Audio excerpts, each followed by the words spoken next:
আমাদের কুকেশ্বরা এলাকায় যে 5 জন শিক্ষার্থী এসেছিল সেটা আমাদের কিন্তু জানা নাই, এবং কোন এলাকা থেকে টমটম ড্রাইভার নেওয়া হয়েছে সেটাও আমাদের এখনও সঠিক তথ্য নাই।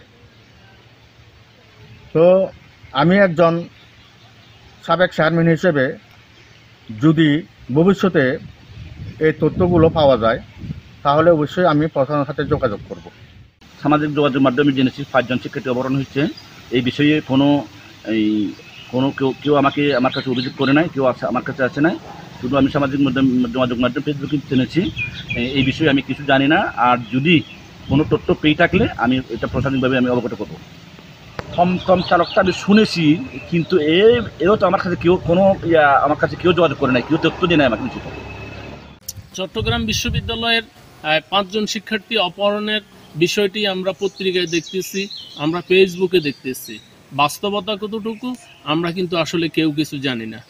তবে নিরাপত্তা বাহিনীর যে অভিযান সেখান থেকে মনে হয় যে হ্যাঁ এরকম একটা ঘটনা ঘটেছে। তো যদি ঘটনা ঘটে থাকে, যারা অপহরণের শিকার হয়েছেন তাদের পরিবারবর্গ থানায় আসা উচিত, আদালতেও আসা উচিত, নিরাপত্তা বাহিনীর কাছে যাওয়া উচিত। তাহলে নিরাপত্তা বাহিনীকে তথ্য দিয়ে সহযোগিতা করলে তো এটার একটা প্রতিকার পাওয়া যাবে, কিন্তু এগুলোর কিছুই হচ্ছে না। আমরা মনে করি আমরা ল এনফোর্সমেন্ট এজেন্সিকে আমাদের প্রত্যেক নাগরিক সহযোগিতা করা উচিত, তাহলেই এই ধরনের অপহরণ বা চাঁদাবাজির শিকার বা গুমের শিকার বা অন্য যে কোনো অপরাধীদেরকে ধরতে সহজ হবে।